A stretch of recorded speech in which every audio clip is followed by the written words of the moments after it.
Olá, meu nome é Camila Volpato Groeri, sou psicóloga, doutora em psicologia e sou autora do livro Caixa dos Medos. A gente sabe que o medo é uma emoção muito comum na infância, de acordo com a fase do desenvolvimento da criança. Ele não vai deixar de acontecer.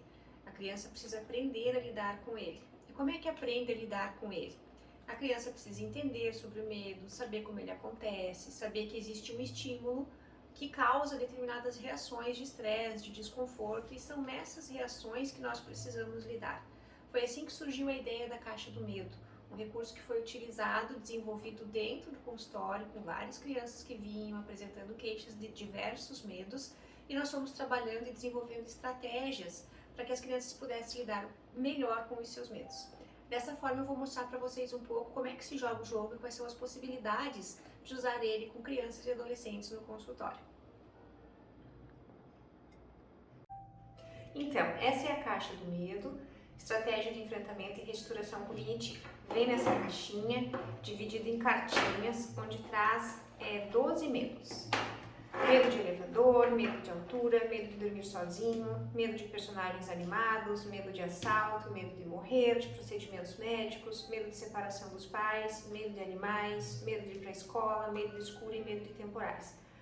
A gente escolheu os mais comuns, que ocorrem na infância, para que pudéssemos trabalhar com as crianças, mas também pode ser utilizado com outras opções. De repente a criança traz algum medo que não está aqui. A gente pode adaptar e usar as estratégias que são utilizadas para cada um dos medos para o medo que a criança trouxer.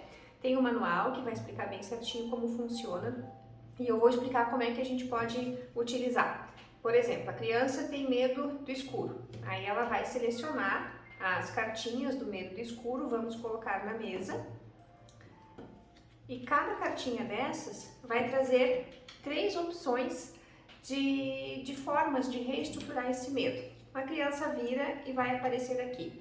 Pensar se já aconteceu algo no escuro que marcou. Aí vai trabalhar com essa criança, que situação que aconteceu no escuro, o que foi feito, se foi uma situação que durou muito tempo. Mostrar para a criança que foi uma situação que passou, visto que ela não está mais sentindo esse medo, e aí vai depender da flexibilidade, do manejo do terapeuta para trazer situações e ajudar a criança a reestruturar seus pensamentos. Pensar que nesse espaço tem as mesmas coisas que no ambiente com luz acesa.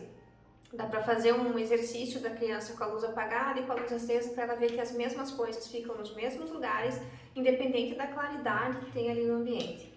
E a última estratégia seria respirar com tranquilidade. Então a Caixa dos Medos ela também está relacionada com a utilização de outras técnicas.